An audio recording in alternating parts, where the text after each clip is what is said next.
Well, we were surrounded, of course we didn't know it at the time, we were surrounded by Viet Cong, and they knew exactly what we were going to do. So it wasn't maybe 3 seconds after the illumination went off when they fired a rocket at my vehicle. They knew my vehicle was the lead vehicle and the leader of the platoon because I had 3 antennas on my vehicle, whereas all the other tracks had 1 antenna. I used to cheat and tie 1 or 2 of them down, but then you didn't have very good communications. So, but they knew that it was me, and they shot this rocket at the front of our vehicle. It went in through the engine. It killed the driver immediately, and continued on through the engine and out the back hatch. And as it went through the vehicle, now I'm squatting down in front of this bank of radios that we had on the, I guess you call it the right side, the starboard side of the vehicle. And it was an instant thing. You don't know what's happening, but I was thrown out of the top hatch, kind of like Superman flying straight out. All I remember is seeing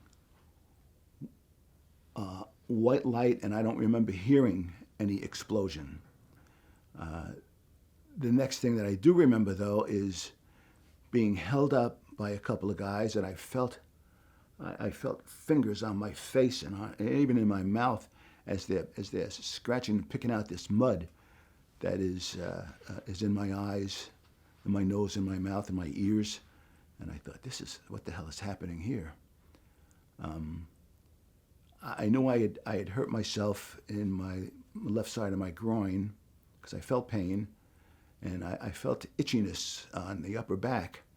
And the medic said, "Well, you got a bunch of shrapnel on your upper back." As it turned out, it wasn't shrapnel. It was bone fragments from that second lieutenant guy who was squatting next to me, and it blew his arm clean off, and some of those bone fragments ended up in my back, below my neck. You go to bed at night. Did I accomplish what I was supposed to accomplish today? Did I get that report filed on time?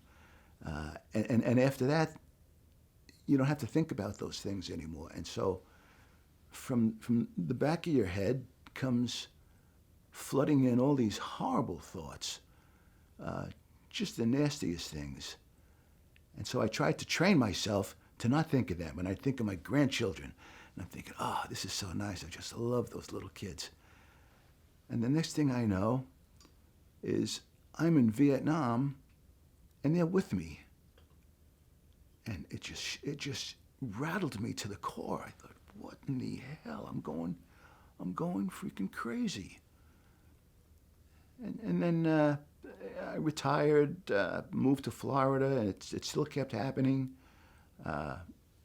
Moved to Idaho because of family, and I put my poor wife through hell. At that time, we were married over 40 years, and we're still married today, thank goodness. And I put her through hell for 10 years. And finally, some of my friends who were Vietnam vets said, go to the VA, go talk to them, see what's happening. They said, you've got PTSD. I know I don't, because I never believed in it. I thought it was just a bunch of baloney. Oh, no, it is. It's real. And sure enough, I went to the VA, and I was diagnosed with PTSD. And of course, they put you on meds and try to calm you down, and it worked. So I've been going there now for 5 or 6 years. Unfortunately, now Agent Orange is catching up with me and giving me some prostate cancer. Thank you very much.